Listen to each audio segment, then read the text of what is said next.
আচ্ছা, একবার ভেবে দেখেছেন আমাদের জীবনের সবচেয়ে বড় শত্রু যদি কোনো বাইরের প্রতিযোগী বা খারাপ ভাগ্য না হয়, যদি সেই শত্রুটা আমাদের ভেতরেই লুকিয়ে থাকে, এমন কিছু যা একদম নিঃশব্দে আমাদের সাফল্যের সম্ভাবনাকেই ভেতর থেকে খেয়ে ফেলে। আজকে আমরা রায়ান হলিডের অসাধারণ বই ইগো ইজ দ্য এনিমি এর গভীরে ডুব দেব আর খুঁজে বের করার চেষ্টা করব কিভাবে এই ভয়ঙ্কর শক্তিটা আমাদের নিজেদের অজান্তেই আমাদের ধ্বংসের পথে নিয়ে যায়। পুরো ব্যাপারটা সহজে বোঝার জন্য চলুন একটা গল্প দিয়ে শুরু করা যাক। এটা রাহুলের গল্প, আর আমার কেন যেন মনে হচ্ছে গল্পটা শোনার পর অনেকেরই খুব চেনা চেনা লাগবে। তো এই রাহুল কলেজ থেকে সদ্য পাশ করা এক তরুণ। চোখে তার একটাই স্বপ্ন, সে একজন সফল ব্যবসায়ী হবে। আর সেই স্বপ্ন সত্যি করার জন্য সে কিন্তু দিনরাত এক করে খাটতে শুরু করে দিল। আর জানেন, তার পরিশ্রম কিন্তু বৃথা যায়নি। বাজারে আসতেই তার প্রোডাক্ট যাকে বলে সুপার হিট, কাস্টমাররা তো লুফে নিল, ইনভেস্টররা লাইন দিয়ে দিল, আর দেখতে দেখতে ওর কোম্পানি রকেটের গতিতে এগোতে থাকল। আর এর সাথে সাথে রাহুলের আত্মবিশ্বাসও যেন আকাশ ছুঁয়ে ফেলল। কিন্তু গল্পের মোড় তো এখানেই ঘোরে। খুব কষ্ট করে পাওয়া সেই আত্মবিশ্বাসটা যে কখন অন্ধ অহংকারে পরিণত হলো, রাহুল টেরই পেল না। সে তার টিমের কারো কথা আর শোনে না, কারণ সে ধরেই নিয়েছে ওই ঘরে একমাত্র সেই সব জানে। এমনকি যারা তার প্রোডাক্ট ব্যবহার করছে সেই কাস্টমারদের ফিডব্যাককেও সে স্রেফ অপ্রয়োজনীয় বকবকানি বলে উড়িয়ে দিতে শুরু করল।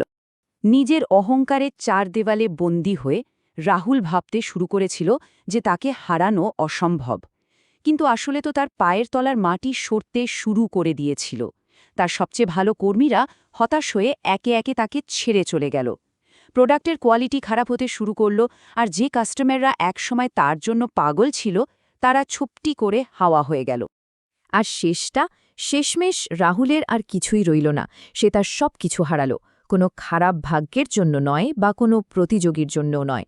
সে হেরেছিল কারণ তার নিজের ইগো, তার অহংকার তাকে বাস্তবতার দিকে এতটাই অন্ধ করে দিয়েছিল যে সে সোজা দেওয়ালে গিয়ে ধাক্কা মারল। রাহুলের এই গল্পটা আসলে আমাদের সবার জন্য একটা ওয়ার্নিং। আর এটা আমাদের একটা খুব জরুরি প্রশ্নের সামনে দাঁড় করিয়ে দেয়, আসলে কি এই ইগো জিনিসটা, যা এত সুন্দর একটা শুরুকে এমন ভয়ঙ্কর পরিণতির দিকে ঠেলে দিতে পারে। বইটির লেখক রায়ান হলিডের কথায় ইগো হল নিজের গুরুত্বের ওপর একটা অস্বাস্থ্যকর বিশ্বাস, অধ্যত্ব আর আত্মকেন্দ্রিক উচ্চাকাঙ্ক্ষা। মানে সহজ কথায় বলতে গেলে এটা আমাদের ভেতরের সেই জেদি বাচ্চাটা যে মনে করে তার চাওয়া পাওয়াই পৃথিবীর সবকিছু। আর এখানেই কিন্তু একটা খুব বড় পার্থক্য বুঝতে হবে। ইগো আর আত্মবিশ্বাস কিন্তু এক জিনিস নয়, একদমই নয়। আত্মবিশ্বাস আসে পরিশ্রম করে, কোনো কিছু অর্জন করার পর। আর ইগো ইগো চায় কোনো খাটনি ছাড়াই যেন সবাই তাকে বাহাবা দেয়। আত্মবিশ্বাস হয় শান্ত, নিজের কাজের উপর ফোকাসড। অন্যদিকে ইগো সব সময় হইচয় করে, বাইরের লোকের স্বীকৃতির জন্য ছটপট করে। আত্মবিশ্বাসের ভিত হল বাস্তবতা, আর ইগোর ভিত হল স্রেফ একটা ভ্রম। ইগোর সবচেয়ে খতরনাক দিকটা কি জানেন? এটা এমন শত্রু নয় যে একবার হারিয়ে দিলেই হলো। না, আমাদের জীবনে চলার পথের প্রত্যেকটা বাঁকে এটা লুকিয়ে থাকে। আর বিশেষ করে 3টে পর্যায়ে এটা আমাদের আক্রমণ করে। আর প্রত্যেকবার এর আক্রমণের ধরনও হয় আলাদা। ইগো আমাদের পথ আটকায় যখন আমাদের মনে কোনো আকাঙ্ক্ষা জন্মায়, মানে যখন আমরা সবে শুরু করছি। এটা আমাদের সাফল্যের ঠিক পেছনেই ছায়ার মতো লুকিয়ে থাকে যখন আমরা আমাদের লক্ষ্যে পৌঁছে যাই। আর সবচেয়ে জোরে আঘাত করে কখন? যখন আমরা ব্যর্থতার মুখে পড়ি। চলুন এই প্রত্যেকটা পর্যায়কে একটু ভেঙে দেখা যাক। তো প্রথম পর্যায়, আকাঙ্ক্ষা। যখন আমরা কোনো নতুন কিছু শুরু করতে যাই, তখন ইগোর সবচেয়ে বড় চাল হলো এটা আমাদের শেখার দরজাটাই বন্ধ করে দেয়। এটা কানের কাছে ফিসফিস করে বলতে থাকে, এত শেখার কি আছে, তুমি তো এর মধ্যেই সব জানো। কথাটা খুব সহজ, কিন্তু সত্যি। কেউ যদি একবার মনে করে নেয় দেশে সেরা, তাহলে তার উন্নতির পথ ওখানেই শেষ। ইগো আমাদের সামনে এগোনোর দরজাটা সশব্দে বন্ধ করে দেয়, কারণ এটা বিশ্বাস করতে বাধ্য করে যে নতুন করে শেখার মতো আর কিছুই নেই। আর যে কোনো স্বপ্নের জন্য এই মনোভাবটাই হলো পয়লা নম্বর শত্রু। একটা অবিশ্বাস্য উদাহরণ দিই, মেটালিকা ব্যান্ডের গিটারিস্ট কার্ক হ্যামেটের কথা ভাবুন। তাকে পৃথিবীর অন্যতম সেরা একটা ব্যান্ডের লিড গিটারিস্ট হিসেবে চাকরি দেওয়া হয়েছে। ভাবা যায়? স্বপ্ন সত্যি, এর চেয়ে বড় সাফল্য আর কি হতে পারে? কিন্তু জয়েন করে তার প্রথম কাজটা কি ছিল জানেন? তিনি সাথে সাথে নিজের জন্য একজন গিটার শিক্ষক খুঁজে বের করলেন। মানে সাফল্যের চূড়ায় পৌঁছেও তিনি জানতেন তাকে সারা জীবন ছাত্র হয়ে থাকতে হবে। বিনয়ের এর চেয়ে বড় শক্তি আর হয় না। আচ্ছা, এবার আসা যাক দ্বিতীয় পর্যায়ে, সাফল্য। যখন আমরা সফল হয়ে যাই, ইগো তখন একটা নতুন রূপে আমাদের সামনে আসে। এটা আমাদের চারপাশে একটা অদৃশ্য কাচের দেওয়াল তুলে দেয়, আমাদের বাকিদের থেকে আলাদা করে দেয়, আর আমাদের ঠিক ভুল বিচার করার ক্ষমতাটাকেই নষ্ট করে দেয়। ফুলে ফেপে ওঠা একটা ইগো আসলে আমাদের চারপাশের বাস্তবতার প্রতি পুরোপুরি অন্ধ করে দেয়। আমরা তখন একটা বিচ্ছিন্ন বুদবুদের মধ্যে থাকতে শুরু করি, যেখানে শুধু নিজের প্রশংসার প্রতিধ্বনি কানে আসে। কোনো গঠনমূলক সমালোচনা, কোনো ফিডব্যাক সেই বুদবুদের ভেতরে ঢুকতেই পারে না। ফলে যে পৃথিবীকে আমরা জয় করতে বেরিয়েছিলাম, সেই পৃথিবী থেকেই আমরা আলাদা হয়ে যাই। এই ফাঁদ থেকে বাঁচার একটা দারুণ উদাহরণ আছে। কার্লসবার্গ কোম্পানি সিইওর কথা ভাবুন। প্রমোশন পেয়ে তিনি পেলেন ২০ তলার ওপর একটা বিশাল কর্নার অফিস, সাথে প্রাইভেট লিফট, মানে স্ট্যাটাসের একদম শেষ কথা। কিন্তু তিনি খুব তাড়াতাড়ি বুঝতে পারলেন এটা আসলে একটা সোনার জেলখানা, যা তাকে তার কর্মীদের থেকে আলাদা করে দিচ্ছে। তাই তিনি কি করলেন? ওই বিশাল অফিস, প্রাইভেট লিফট সব ছেড়ে দিয়ে নিচের তলায় একটা সাধারণ ওপেন প্ল্যান অফিসে একটা খালি ডেস্কে কাজ করতে শুরু করলেন। কারণটা কি?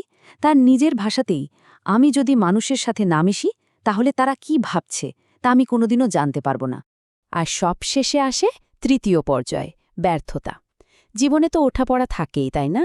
আমরা সবাই হোঁচট খাই। কিন্তু ইগো কি করে? ইগো একটা ছোটখাটো হোঁচটকে একটা বিশাল বিপর্যয়ে পরিণত করে। আর সবচেয়ে বড় ক্ষতি যেটা করে সেটা হলো এটা আমাদের ভুল থেকে শিখতেই দেয় না। আর এটাই হয়তো ইগোর সবচেয়ে ধূর্ত চাল। ইগো শুধু যে আমাদের ব্যর্থতার জন্য অপ্রস্তুত রাখে তাই নয়, বেশিরভাগ সময় এই ব্যর্থতার কারণটাই হলো ইগোর নিজে। আর যখন আমরা ব্যর্থ হই, তখন ইগো আমাদের শিখতে দেয় না। নিজের দিকে তাকানোর বদলে এটা আমাদের দিয়ে অন্যদের দিকে, পরিস্থিতির দিকে আঙুল তোলায়। আর এভাবে একটা দুষ্টচক্র তৈরি হয়, যা আমাদের দিয়ে একই ভুল বারবার করাতেই থাকে। তাহলে প্রশ্নটা হলো, জীবনের প্রত্যেকটা ধাপে যদি ইগো আমাদের শত্রু হয়ে দাঁড়িয়ে থাকে, তাহলে এর বিরুদ্ধে লড়ার উপায়টা কি? এই যুদ্ধটা জেতা কি আদৌ সম্ভব? দেখুন, প্রথমেই যে সত্যিটা আমাদের মেনে নিতে হবে সেটা হলো, ইগো এমন কোনো সমস্যা নয় যা একবার সমাধান করলেই সব মিটে গেল। না, এটা একটা লড়াই যা আমাদের প্রতিদিন লড়তে হবে।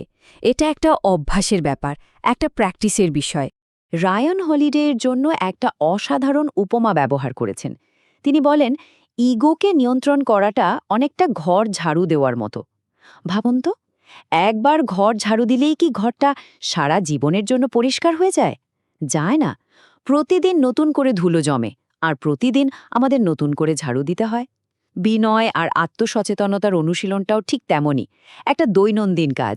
তাহলে সব আলোচনার শেষে আমাদের সবার জন্য একটাই প্রশ্ন। এই মুহূর্তে আমাদের জীবনে এগো ঠিক কোন জায়গাটাতে আমাদের আটকে রেখেছে? এটা কি আমাদের নতুন কিছু শিখতে বাধা দিচ্ছে, নাকি সাফল্যের পর আমাদের একা করে দিচ্ছে? বা হয়তো কোনো ব্যর্থতার পর আবার উঠে দাঁড়ানোর পথে দেওয়াল হয়ে দাঁড়িয়েছে? এই উত্তরটা আমাদের নিজেদেরই খুঁজে বের করতে হবে। আর সেই খোঁজটাই হলো এই লড়াই জেতার প্রথম ধাপ।